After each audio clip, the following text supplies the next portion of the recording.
Hey everybody, what's going on? Rob, Cesternino back here with some special BB coverage here today because we have a great friend of the podcast back with us to talk today. Of course, you know her from Big Brother 23 and of course her winning season on The Amazing Race. Claire is back with us. Claire, how are you?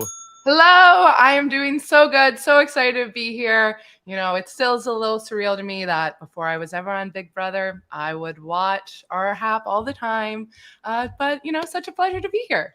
Okay, well, Claire, so nice to have you back here with us, and the man who even got a dentist appointment in today, in between the live feed update and now, Taran Armstrong. Taran, how are you? I'm great. You know, I just got back, ready to go. Yeah. teeth firing up. Boom. Okay. Firing on all cylinders. We're here live. You can post your questions in the chat for Claire, and we can take them as we go along here. So it should be a fun check-in with Claire. Claire, what's been going on with you these days? Well, you know, a lot of Big Brother. A lot of Big Brother feed watching. You know, I'm staying busy out here. I'm in LA. So if need be, I can go and yell over that wall. You know, I don't have a megaphone, but I feel like it can't be that hard. What would you say? What would you say if you went to the wall? I don't really know. You know, there's no one yet I want to work about. Maybe like wash the couch upstairs. It's not hygienic. Yeah. Cirie, Jared is doing stuff with blue. Yeah. Exactly. Yep. Remind me, did you have wall yellers in BB23? No, I don't know wall yellers. I think that we had a fear that there was like a skywriter, and that, you know, spiraled into some conspiracy SB around SB pretty early on, but no wall yellers, no planes in actuality. Okay. Claire, were you this into the live feeds during BB24? No. Okay, you needed the year off, or you were doing Amazing Race during that time? I was not doing Amazing Race during that time. I needed the year off, I think. I would advise everyone to take a year off after being on the show to watching the show, because I think I felt like this, and I know like a bunch of people on my cast felt like this. It's very hard to watch and not just be like, that's me. This is what I would do. Like, oh my God, it was so related. Like, you just have too much like empathy maybe around like putting yourself back into that headspace. So I just need the year off. And, you know, last year was kind of depressing. I didn't really like it that much, but this is a fun year. So it's hooked me in. Yeah. Okay. So, Claire, you want to just talk about where you're at in terms of like your enjoyment of the season here at the 1/4 mark? Wow, a quarter. Yes, I would. I love this season. I started my Big Brother journey. I watched the very end of feeds for 17. That was my first season I ever watched. And then from then on, I was in the feeds. And this is my favorite season I've ever watched with feeds. I would say this is like must watch live feeds, so television. But I am literally glued every single night to the feeds. Just the game is not stopping. I, of course, also grew up loving Cirie. You know, Survivor was my first reality TV love, and Cirie was one of the contestants. Well, of course. And so just seeing a chance to get her play, seeing her play is just, you know, everything I always dreamed of. So, Taran, I'm not sure if you've talked about this on any of the podcasts, but for you, could you compare the feeds this season with the other seasons? Like, has there been another season that has been comparable for you in terms of how the feeds have been? No. I mean, this genuinely through 4 weeks of game has been the most eventful first 4 weeks. And can I throw out, what about BB20? The thing about BB20 is that I think it actually made for great episodes. And the feeds were certainly going, but it was a pretty stagnant strategic state of the house. Like there were two sides. It's just that one of the sides didn't know that there was another side. But like there wasn't like constant movement and shifts like this. It was more like, you know, when level 6 won, they'd make a move. And then when Faute won, they'd try to make a move, and then level 6 would flip it on them. But there wasn't like a back and forth. There wasn't a lot of like intermingling apart from just Tyler doing some work and JC causing chaos. It was certainly exciting, and there was certainly a lot happening, but not nearly to the degree that things are constantly shifting and happening in this house and have not stopped doing so. Okay, Claire. So we were talking a little bit beforehand, and you had said that you wanted to talk a little bit about Matt. And he's somebody who I feel like has not gotten a lot of attention, except for when people are upset that the competitions are unfair towards him. So what is it about Matt's game that is really interesting to you? Matt is very interesting to me because he falls into this like very likable guy, will be good at comps at the end game, like dependable. Everyone likes him. Archetype, which I think normally does very, very, very well. And has the opportunity just to like get to the end and everyone votes for him and likes him. But he is playing with Cirie this season. And we have seen Cirie play with a younger, likable, curly-haired, blonde man before. And I have a feeling, I've also talked about with Zach about this, but I would put money on Matt getting Eric out of this game. And I think wow, he will have, this is just a vibe, one of the most perhaps embarrassing exits that we've seen. Okay, so getting Eric out of Big Brother, what does that look like? Where is he on the block and wins the veto and Cirie talks him into not using it? Yes, I think he doesn't use he's on the block. Maybe he plays the veto for someone else. Maybe he's HOH and he just like absolutely stumbles and gets Bowie out at the double or takes Bowie out at 4. I have no idea, but I have a feeling it's not going to go well for Matt here.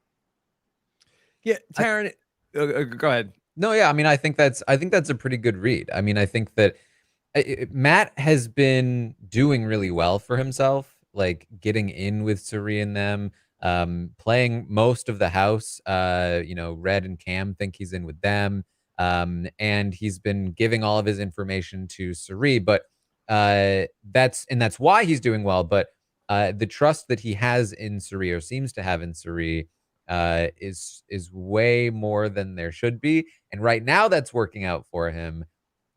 But the second Cirie decides, rightly or wrongly, that he can't be trusted anymore or needs to go, I don't know that there's going to be anywhere else for him to turn. And I think that he could easily be talked into a lot of different things. To me, it's so odd that, okay, I know that Corey knows Cirie's backstory, but it's not a secret that Cirie was on Survivor. Does it ever come up, Taran, that they talk about like, yeah, boy, Cirie was like good at Survivor, right? And what was she good at? What would she do? No, they don't talk about it. Corey is the only one that ever like even remotely brings it up, and he's very careful about how he does it and when he does it and who he does it to. Nobody else cares or seems to investigate in any way. You would think it would come up sometimes. I think you would wonder, like, why? Why are you here? Why did you not have to play that first competition that we did? Like, you would just think that someone would ponder over it a little bit. You played 4 times? Yeah. Cirie, tell them the Eric Reichenbach story. You guys are going to love this. This is classic. This is amazing. Right? Yeah. Cirie is very careful to avoid talking about it. She and the one time Cameron brought up the traitors, that's what killed Cameron's game. He is still on the outs from Cirie because of that, in part because of that. She's very cautious. Anytime Survivor comes up, she tries to steer the conversation away from it in a very natural way. It's one of the reasons why she was so wary of Corey to begin with, because he had seen all of these things. But she's been convinced that he's with her enough that it doesn't matter until now, where she does want him out. So I think that we can credit Cirie for some of this as well, that she has been very good at avoiding those conversations and not just like talking about it or relating it to Survivor. She does with Izzy, because Izzy knows. Anyone else, she doesn't. Claire, we have this developing showmance that's going on in the house between Corey and America, and I would love to get your thoughts on how you're feeling about Cormerica. Corey, sorry. Yeah, sure. Oh gosh. Okay. I didn't like it from the start. I didn't like it from the start at all. You know, You're blared? No. Oh God. You know, I saw that, edit that you put out, Rob, and you should be blocked off social media. That's what I'm hearing. I muted you. I don't have any Blairage shippers on my DL. Look, I have empathy for them a little bit, but not really. I really don't have that much empathy. What happened to all of your grace, Claire? It goes out the window. The second I see a super fan in a showmance, I can't help it. Like, of course I don't like it for their game. I feel secondhand embarrassment as well for like anytime people are really flirting on feeds, because especially Corey, because I'm like, that would have been me. Like, this would have been me if me and Derek had gotten a showmance on the show.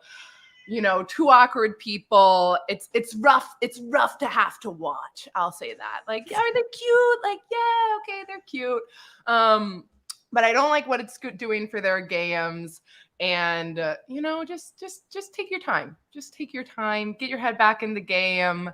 As a super fan, I was really hoping America would know better, but I think like she just started realizing like, oh, people really are talking with me and like relating with me when I started talking about like, oh, I have a crush on Corey and we're flirting and this is fun. Yeah. And so I think she started talking about it more and more and more.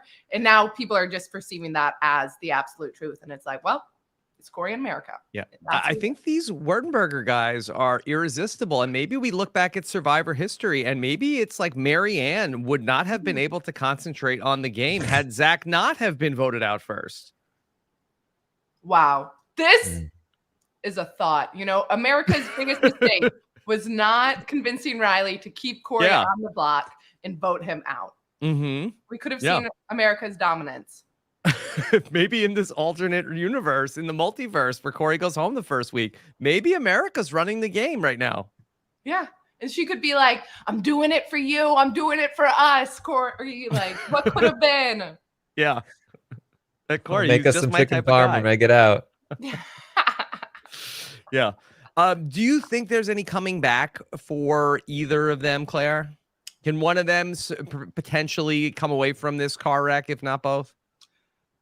Yes. I think there is a route here because in this house, there's always routes open. There are always opportunities to slip back in. I mean, I think even right now, Corey is talking with Izzy and Jared and maybe not doing that well in that conversation. I think I saw him say like, oh no, America wouldn't put Izzy and Jared up. America would put Jared and Cirie up together. So guys, we don't have to worry. Like, it's fine. So that is concerning for Corey. But I think if Corey can somehow work his way back into the situation, the Cirie Alliance, potentially there's something there. But really, I think for both their games, the best case scenario might be the other person leaving the next week, just in terms of their in-game. Yeah, it's a tough spot. It's because I think Corey has all of the skills he needs. Well, not all of the skills, but he has the skills that he that could help get him out of the situation. He has a lot of information, but he basically, when he got kind of wrapped up in the America thing, he stopped taking in new information. He's very preoccupied, and we've talked about this before, but like there's this idea that like a showmance will distract you, and stuff like that. It's very like vague idea of it, but very concretely, we are seeing that he is focusing a lot of his mental energy on America and the showmance and the boundaries. And when he's literally being brought new information, he's closing himself off to it, which is a completely different behavior than he was showcasing in the first couple of weeks. Literally, as we speak, Jared is again trying to talk to him about like, you think you have Cam, you don't have Cam. You are not trusted by some of these people. They are saying some of these things. And Corey, I think, doesn't want to have to deal with that because he's dealing with this other thing. And so he's shutting it down and he's not taking in this new information. And as soon as he's able to take in the new information, as soon as he gets over this initial hump of like not humping, then Are you then saying that get over this initial hump? You think to just get out of the way, Taran? Is that what you're saying? or just get past the get his head out of the couch. Then things will, I think, come back around, but he needs to get there fast because he's running out of room. Mm-hmm. Okay. All right.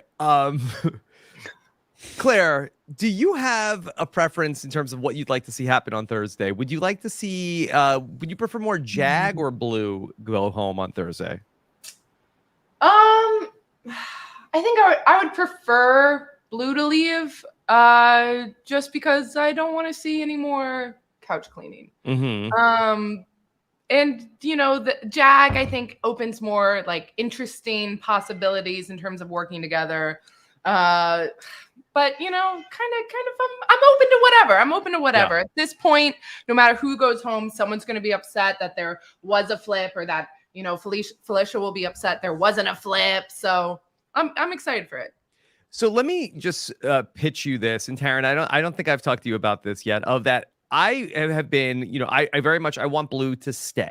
Okay. And Jag seems like a wonderful person and like a super, super nice guy. But I just don't think that he is not him when it comes to being the person that we are looking for to really come in and shake things up in this game. I want Blue to stay, because that if this was a scripted show that I was watching, and this character who had this going on with Jared, and then also with Cirie there, and all the secrets, and that she knows this information, and also that Cirie doesn't know that Jared and her and their relationship has progressed to this level, to me, that I feel like that Blue has plot armor in this season of television that I am watching. And for me, I think we would lose more as a viewer to have Blue go home now without these interesting things that are being secrets around her going. They would leave the house with her, and I think that would be sad for our enjoyment. I agree. I mean, I've been, for the purposes of like the game dynamic, I think Blue leaving makes things more interesting because it limits the power that Jared and Cirie have. And I think that's like, again, leads to a more dynamic sort of strategic landscape. But you all are also right in the dramatic landscape of the house. We need that moment where Cirie and Jared contend with the true nature of his relationship with Blue. And maybe even she finds out that he told Blue about the secret. And like, if Blue left now, none of that would happen. He would just take that to his grave, and it would happen. And Blue still thinks Felicia is his mom, right? And we as still far need to as see we're Blue aware, get yeah. to reveal. Wait, your mom isn't Felicia. Wait. Yes. I also really like the idea of like somewhere down the line, I can almost guarantee, if Blue stays in the house, her and Jared will get in a fight. Yes. Like, we'll get in a big fight where it's potentially like, screw this. And then I would love Blue to go around, because she'll just say stuff. Like, she will just be like, you know what? Felicia is his mom. And like, you haven't really sold me on this, Rob. I could see her going to like America or somebody and being like, this guy, and let me tell you, he needs to be careful, because I know some things. I know some secrets about him that I'm not supposed to say. And he's acting like this, like, I don't know. And that could set people off. And I don't want this to be anti-Jag, because I really think Jag seems as like just an awesome person. He really does. But I don't think that he is ever going to be able to fulfill some of the promise that we thought that he had coming into this season. And I just think that there's so much more upside for our enjoyment with Blue staying. I agree. This was the spot for Jag to do anything, and he didn't. So I don't know if he's ever going to give us anything. Yeah. Claire, so as a longtime Cirie watcher, how would you compare watching her as a Big Brother player versus watching her on Survivor? I mean, this is just so much better because this is everything. You know, you see the like Cirie miss, but actually being able to watch it and see it happen in real time and people run back to her and just seeing her conversations, like it's magical and it's wonderful. And I'm not saying that this is necessarily a 1-for-1, but when I was in the Big Brother house and I would watch Tiffany have some conversations with people, I would watch her and just be like shocked and amazed at what she would be able to do. Of like someone would come upset and she would just calm it down and settle it. And I think like Cirie can do that to every single person, and Tiffany could do that to like 50% of the people. But to be able to have that power over everyone is something that like me, a mere mortal, could never do. And so it's just so impressive to watch and see. Yeah, I think that's an interesting comparison. I would love to hear any other ways that you could compare and contrast them, because I do feel like that we saw many times when, Tiffany was able to tap into that. I think that we have also seen Tiffany like have frustrations with people that she has vocalized maybe in ways where Cirie is able to like hold her tongue a little bit more in some of those moments. Yeah, I think that is very true, but I think at the end of the day, both of them were like Tiffany, of course, was working for the cookout, and Cirie, of course, is working for Jared. And I have a feeling that, knock on so much wood, it might end up very similar to Cirie as it did with Tiffany, of Cirie propelling someone else's game, whereas maybe that wouldn't have happened otherwise at the detriment of her own game. Which I do really feel like there's like a 60% probability we have Jared as the winner of this season, which may tank a lot of people's opinion on the season, but yeah. Well, yeah, Taran, I've heard you talk about this also. Could you just talk us through that scenario of what that looks like? How would we get to a Jared win over Cirie? I think there are a lot of ways. I mean, the way that the game is structured right now, even with Cirie changing her mind a lot on like who she wants to bring down, ultimately the core remains herself, Izzy, Jared, and they have a lot of other people that they can cycle through between Corey himself, Mimi, Felicia, Matt at this point. They could even, if they wanted to, take Red. They just don't want to right now. So they have a lot of options. And honestly, it should be Bowie. It should have always have been Bowie. But they decided to get rid of her for no reason. But basically, once they start to get down toward the end there, Cirie, not known for her comp wins, probably not going to be winning a lot of those, especially physical competitions toward the end, which means she's going to be relying on Jared to win those.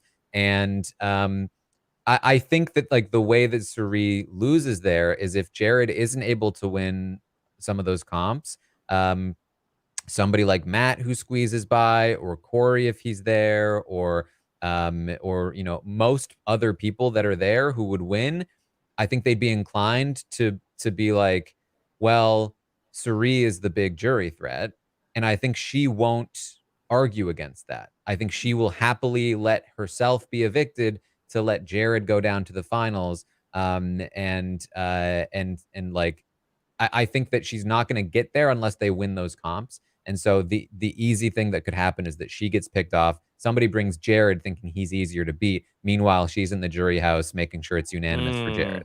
Yeah. And so it's a very likely scenario in my mind. Like they would have to just comp out at the end to avoid it. Wow. Okay.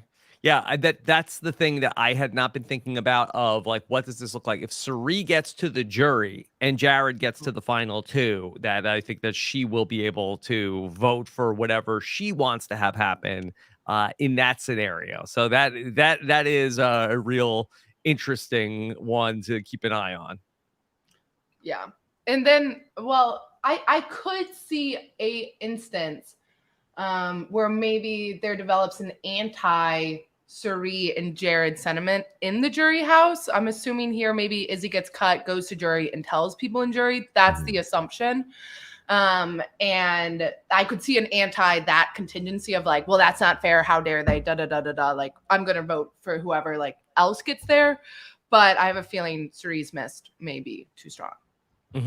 Yeah. Yeah, like if Jared is in the jury trying to stump for his mom and it's been outed, like that could maybe make it even worse. But if Cirie's there and the secret is outed, I think she'll find a way. Okay.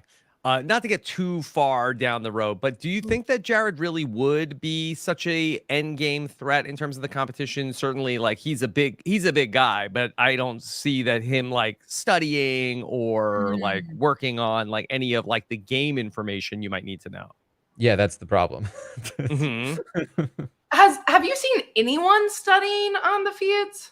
Yeah, they've been studying. They've been studying like. Everybody does this. It's always so weird to me. Everybody counts everything in the house. Everybody memorizes the entire. Like, when is the last time we had that competition? Like a decade ago? Like celebrity? Yeah. But everybody studies so hard for that stuff. When it's always just going to be about days and comps and speeches. But they have been studying. Cam's been studying a lot.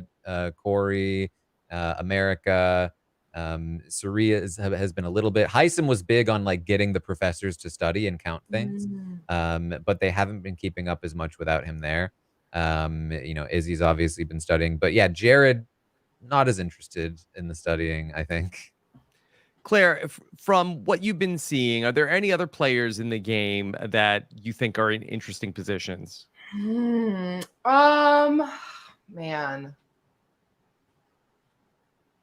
I think I would think that the impending Felicia-Cirie battle is interesting, as we have seen like Felicia going to Mimi, Felicia going to Jared, and starting to sprinkle a little bit like anti-Cirie, pro-Felicia propaganda, I suppose, in the house, which of course has been run back to Cirie at this point, which makes it a little bit less interesting. But I'm excited for whatever that eventual fallout will be between the two of them, and maybe it'll just be a silent war. But that's something I have my eyes on. Yeah. Do you think it will come to fruition? Yeah, I hope so.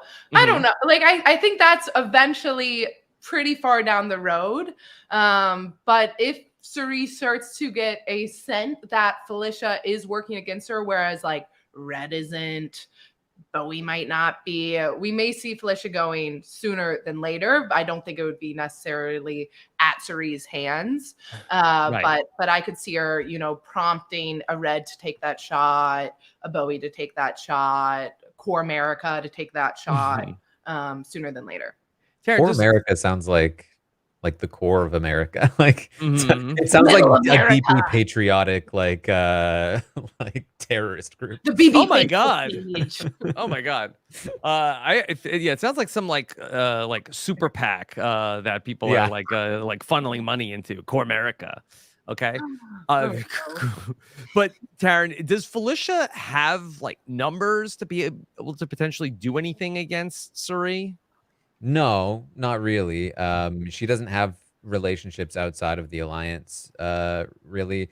Not the ones that Cirie does, at least. She's kind of got Mimi, but that's kind of it. And that's why she was trying to reach out to Jared, but obviously that's not going to work. It's just going to make things worse for her. She doesn't have Matt. Jag's probably leaving. She obviously doesn't have Blue. She definitely doesn't have Corey in America. And she doesn't have a good relationship with Red or Cam, and Red has that really close relationship with Cirie, so she doesn't really have any options. My guess is that Cirie tries to massage this as much as possible, and if it happens again, then that's when Cirie is like, okay, something needs to be done. But for now, I think just honestly the fact that she doesn't have anywhere to go almost helps her because she can't keep getting herself into trouble as much because there's nowhere to go to get into trouble. She's stuck. Mm. Yeah, Claire, you survived the Frenchie HOH in Big Brother 23. Did you see any similarities in the way that we had like the really wild HOH week that Heisem had earlier this season? Gosh, okay. Frenchie, oh man, Frenchie. I mean, I think Frenchie was worse. Just in terms of absolutely everyone hearing that they were targeted, absolutely everyone hearing that they were safe, and truly the chaos that just continued throughout that the entire week. And just like the very, very late nights. I mean, like Heisem was just like, all right, well, this is what it is. And you tell me the facts. But you know, at least Heisem was information gathering. Like, I don't really remember Frenchie information gathering that much. I think you were just paranoid on all levels about everything. It was almost like the Heisem HOH was sort of like that. There was just like a coup from inside the house of like that they tried on to like have a new organ transplanted in, and the body just rejected it. Like, no, we're not taking this. Yeah, they just got like annoyed at Heisem, and then finding out every little thing that he did that didn't line up completely with his words of integrity and honesty and find your buddy, don't talk to the other side, was like evidence to support their disdain for how he was treating them. And so it just built up. But what he was doing wasn't that egregious. It's just that like, compared to what he was preaching, it was. And so that really was his downfall. Claire, I'd love to know from you a little bit about what you think of Cam's HOH reign coming off of his pressure cooker win. Cam. A brutal thing to watch of when Cam just will walk into the HOH room that first day and was just like, you don't need to say anything. You're good. Don't worry about it. Like the quickest talks I've ever seen almost an HOH have with allies, with people he's putting on the Kyland block. would never, Claire. Trust. Kyland would never.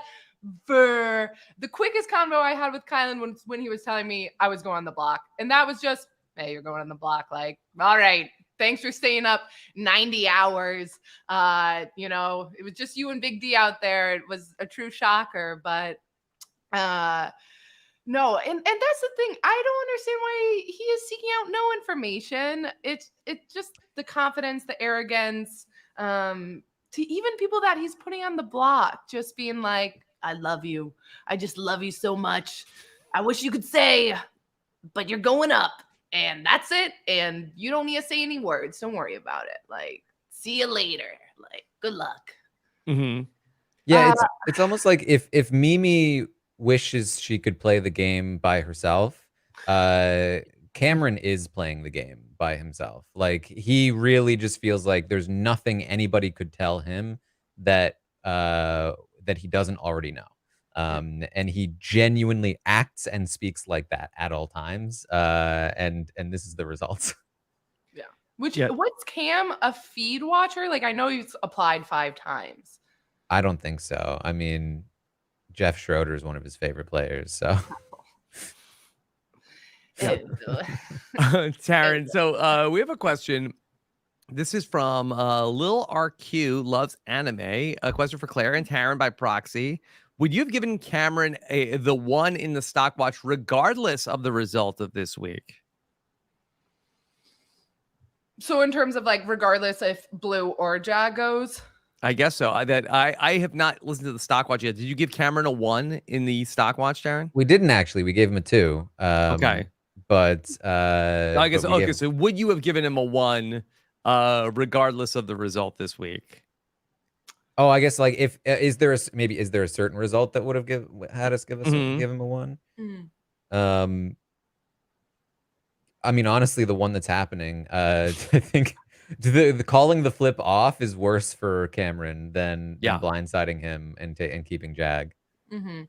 Yeah, like at least if the flip happens, now he knows he's on the out. And now like Red will know he should gun for HOH. Like, fingers crossed. Who knows if he actually would? Probably a little doubtful if he would. And he'll know he should gun for veto, whereas maybe he would throw it otherwise because he doesn't want to be too much of a comp threat, you know?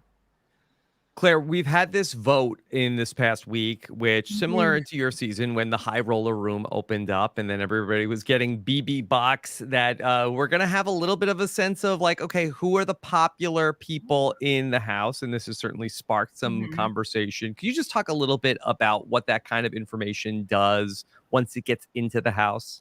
Yes. First off, let me say now, this twist, obviously, we don't love twists. We don't love America's Vote twist. But you really can't, if you win this, you can't really use it incorrectly, I would say, as someone who incorrectly played a twist from America's Vote. This is just like, will you save yourself or will you not save yourself? You know, so like, all right, like, you know, it's easy now. But I'll say it does a lot to people in terms of, you know, we have seen Jared being so confident that he would get the BB bucks or whatever this is, and Corey would not. And then to see the vice versa, Jared was then stomping around, pouting and upset and being like, who cares about this anyways? But I'll say this, every single person in that house is affected mentally by whatever America says. And they are lying if they're acting like they're not. Like, people have a little bit of hurt feelings, and the people who want it are like confident and they're like, I'm killing this game. You know, I'm doing very well. And hopefully people will be able to read and see like, oh, if I might have won this, maybe I'm not doing well, or maybe I really needed this. I didn't see that. You know, I didn't read that myself personally. So I think it, like, the game, it messes with you even when you get like outside perspective of, hey, here, this is how you're doing. You really need this. It's easy to mess up and just be confident in what your perception of the house is, even if it's not true. So even if Corey did get this power, did get America's favorite, I have a feeling he might just read into, I guess they like a showmance, and not necessarily, I might be in trouble next week. Yeah. That's such an interesting part of this, where I think that is probably like, you would not think that like, oh, I don't even realize that I need this. And that could be like a warning symbol. Like, I think that most people would just assume I'm doing great. People love what I'm doing. Yes. Like, oh, I guess I am that funny in DRs. Like, I'm killing it. I knew it. Like, ha ha ha. Like, how fun. Which is like somewhat true. Like, if Matt got it, it's not like Matt's necessarily in trouble. And you know, he wouldn't want to have to read that into it. But it's hard. You try to get any kind of information you can. Okay. Felix has a question. Is Derek still in sequester? Is Derek X in sequester right now? Is he one of the twists? He might be. You know, it's been you know, they're going to unleash him in jury. I think that's what I've heard. You know, he's going to get in there, and that is when he will finally play. Yes, that is true. Yeah, because if they don't use the power, Claire, then they're going to need another week, right? Well, that is true. You know, they're really betting on it. So he could enter at any time. You can never be too confident. And we know, I mean, we know because it was spoiled. There is an 18th house guest coming at some point. So. There were 18 beds, Taran. Yeah. We can count, okay? Like, so it's obvious. And we know, you know, it's a challenge person. And you know who is on CBS Challenge 1? That's right, Derek. Yeah. He is coming in to cross-promote the shows. We all know this. Amazing Race is coming back. Amazing Race, I believe, just dropped a new cast. Have you had any chance to look at the new Amazing Race cast? Yes, I'm very excited for this new Amazing Race cast. I think like I casting really kills it, you know, on the Amazing Race cast. Just interesting duos.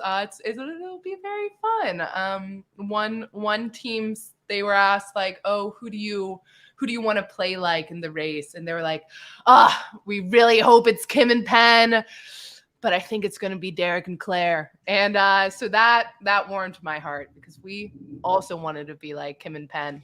and we weren't. Yeah. But we got it done, so it doesn't matter. I mean, those are two good role models to have for the Amazing Race. Yeah, I guess so. Yeah, I'm excited for it. As a longtime CBS network reality super fan, are you excited for 90-minute episodes of Survivor and Big Brother, Survivor and Amazing Race this fall? I am very excited for that. The last 90-minute Amazing Race episode we got was my yodeling episode. Oh, yes. And so I'm very excited for something to replace that. I'm very excited for someone else to be the new worst singer on the Amazing Race, hopefully surpassing me. I think Rex Ryan was worse. Well, he got out of there before I did. So Okay. it's up for debate. I'll say that. At least to the judges out there. Should he have passed? Who's to say? Should I have passed? Probably equally we should have passed. I'm hopeful for Survivor that we'll see more strategy. I feel like maybe we're just gonna get like rewards every episode instead of like more strategy, but we'll see. Yeah. Now that Cirie and her son are on Big Brother, and it's an obvious pairing to go on the Amazing Race. Mm. What is your timetable? Are you trying to be like, listen, Survivor guys, get me on there, get me and Derek onto that show. We gotta hit the trifecta first. Yes, I would say this. I have a feeling it is a losing battle. Like Cirie, or me. Do powerhouses. Some might say, mainly my mom. This is such a fascinating conversation that we actually have been with Cirie playing Big Brother now, and several people like yourself, like on the cusp that nobody has ever completed the CBS trifecta. We're actually going to do a podcast coming up on Thursday, a draft of who will be the first Triple Crown winner. Claire, I'm sure your name will come up in the draft. Okay. Would you be interested in playing Survivor? Could we do some intel? Of course. Yes. 1,000,000% yes. If they ask, I would be out there. I think Derek also would. He would be less of a 100%. And I have a hunch, literally based off nothing, maybe they would prefer Derek over me. So maybe, for your draft, consider that. But yeah, of course, it's fun, Yes. Okay. And then should we do a bonus point for the Challenge USA also? Nah. The Grand Slam. What about Tough as Nails, Rob? Tough as Nails. Well, nobody's ever done Tough as Nails in another show. So that's really what it comes down to. Which is shocking. Why not cast them on the Challenge? That is like the narrative of Tough as Nails, is that they are tough as nails. And that's the Challenge's mentality. Are nails tough though? Like, nails are pretty tough. They're made of iron. Pretty easily. Depends. Guess it depends on how sturdy your nail is. Claire, could you name one Tough as Nails contestant? Rich. Judges. I'm not sure. Deborah. Let me know. Yeah, I would love to see a Tough as Nails person on, because I think that they would be good on this. Some of them would be good on the Challenge because they're tough. Yeah. They are pretty tough. Okay. Let's see. Test Max says that Claire has the power of T Swift, which is unmatched, though. Thank you. Yeah. How about that? How about the true what quad power of like CBS is like Amazing Race, Big Brother, Survivor, and you went to the Eras tour. That's a draft I would be interested in. Yeah, I think so. Thank you. All right, Taran, anything else you want to go over with Claire while she's here? I don't know. Let's talk a little bit about AmeriCorey, a little more about AmeriCorey, because they talked about how like the nerdy showmance is not super usual. And we also know that America, she has a nerdy type. She talked about how, what did you say? Derek had a A Chokehold on chokehold her. Whoa. What is do you like is the strategy to wait until jury? Is that the play? Look, me and America, you know, she, if nothing else, she has good taste, at least in Derek. So I respect that. I do respect that. She did crop myself out of that photo. Mhm. But you know, it's fine. We you know, it's okay. Yeah, I think for sure if you are a nerdy person, the move is to wait to jury. Because you know, your mom's watching, America's watching, America is literally watching. Just hold out, you know. I myself like cringe at the thought of having to like discuss feelings or emotion on camera, you know, or god forbid rustling under the blankets, god forbid busting out some Clorox wipes. Mhm. Nothing I would like less. And so yeah, just like have a little flirt, and then just wait to jury, and then like you can actually talk and be like, Yeah. look, is this really going to be a thing, or is this like, you know, this was just kind of fun and we were just wasting our time here. What about Claire from the other side of things? So you were in a house where Alyssa and Christian were, you know, beginning to canoodle, and that was certainly something that was like on the radar of everybody in the house. How does that change the dynamic of things when two people are starting to get into a showmance? Well, I would say there's probably like 2 weeks where I just didn't see Alyssa or Christian, which does play a big impact on how you're thinking about the game. And like a little bit, you just kind of forget about them. And so it's not like they're a huge radar like target, but also it's someone that you can just be like, well, that's a duo. So like, let's get around to getting that out sooner than later, which is interesting because we're like, quote unquote, like the season of duos. They're the pawns and everything else. And it just is a obvious target for you potentially. It's like fun to gossip about, I guess, and like have something to talk about. But I never really knew for sure that Alyssa and Christian were like for sure a thing. We did see her leaving the HOH room once, but yeah. And how much do people know about like Blue and Jared, like for sure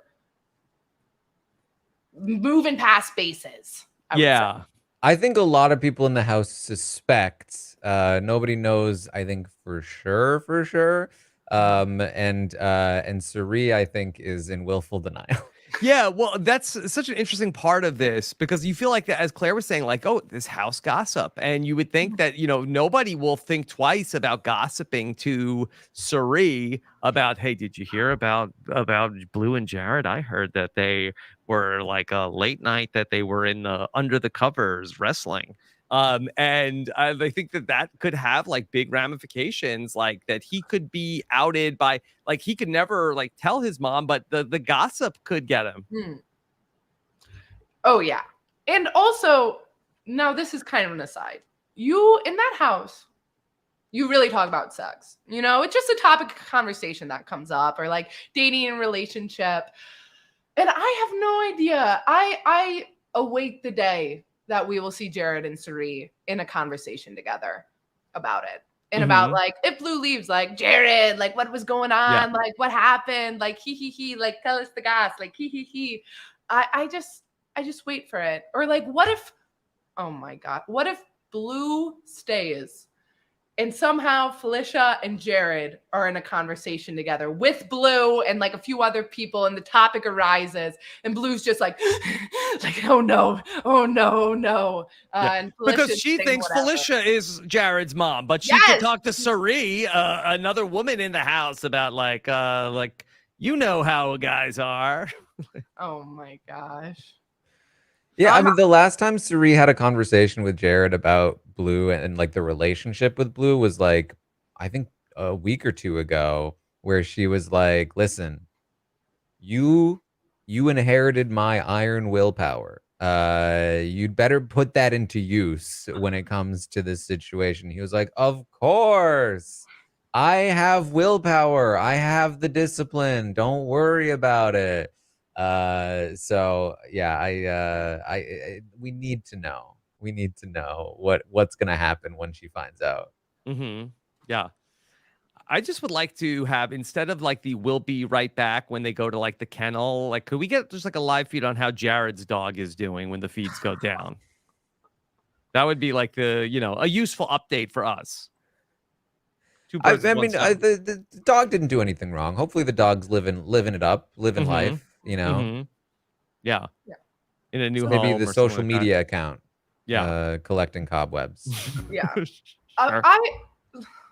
Can I make a plea to future contestants, Rob? Yes, please. You have the floor. Thank you. If you are going on this show and you have a situationship, a relationship, anything at home, remember it. Keep it in mind. Don't forget it. Like, if Jared wins HOH, they're putting in a photo of his girlfriend in that room. Oh, They just will. They just want the mess. We've seen it before. They've done it before, and they'll do it again. Just keep in mind. And maybe if you're like, it's like a situationship, just break it off. Just end it. It never ends well, no matter what. Don't go on this show if you're in like a situationship, and don't be like, well, turning heads. Like, who knows? That's it. That was my plea. And wait till jury. People don't really like a showmance either. Like, yeah, people like Amara Corey, but I feel like people are also now like kind of like over the hump of it's destroying their game. Just, And I put out a video with CBS being like, get in a showmance. It could be fine. And it could be fun. But I also said, wait until jury. And I meant that with my whole heart. Okay. All right. Well, Claire, thank you for spending some time with us today. We always appreciate you coming on to catch up with us about these shows and get your perspective on everything. Thank you. Thank you very much. Thanks Claire, for having me. Yeah. What's coming up for you and Derek? What are you up to? A very good question. We're in LA. We're hanging out. We're having a good time. Derek has just entered the house. You said he would come in very loudly and disrupt the podcast. He's been on his best behavior. He has been on a good behavior. He has been playing with the cat. So you might have noticed she has stopped meowing, which she really appreciates right now. So really applause for Derek. Nothing much. We're hanging out, keeping up with feeds. I'm going to start playing a game with Derek of did this happen in the house this week or not? Because I don't want to put him on blast. But yesterday he did ask me what the pressure cooker is. Yeah. So he is pretty checked out of what's going on, and I am very checked in. So yeah, that's what we'll be up to. Following along with Ray, Survivor, everything else this fall. I'm looking forward to it, and hopefully seeing y'all in LA when you come here. Yes. Okay. Yeah. We'll be out there for 2 nights in November. So looking forward to. I don't think I've ever met you guys in person. No, I don't think so. Unless you came out to something like pre going on Big Brother. Yeah. So I'm looking forward to that. Thank you. Yes, I have too much social anxiety for that, but I would recommend it for everyone else because it is very fun and people are very nice. But I would literally have never done that. Yeah, but otherwise, you can keep up with what I'm doing on social media at Claire Rehfuss. It's a little bit of tricky spelling, but there you go. Okay. All right. Claire, thank you for making some time for us today. Appreciate it. And then hopefully we talk again soon. And then Taran, what's coming up for you? Tomorrow morning, 11 a.m. Eastern, we'll talk about what's been going on today on the feeds. I'll be live on Twitch tonight watching tonight's episode. It should be a good one. I would hope, considering we've got Jared exposing the secret, the misinterpretation of the secret. There should be some stuff that goes down here. So we'll see. And then, of course, there's a podcast after. And then tomorrow we've got another episode. You can find me on Twitch for that as well. All right. Well, Taran, this is where we get crossed up when you have high expectations for the episode. I know. That's when we get disappointed. Got to go in with no expectations. That's the move. Okay. All right. So thank you all for joining us here for this check-in with Claire. Make sure you're subscribed to everything that we're doing. Hit the subscribe button here on YouTube or go to robbinswebsite.com/bigbrother to make sure you're subscribed to our podcast feed. Take care, everybody. Have a good one.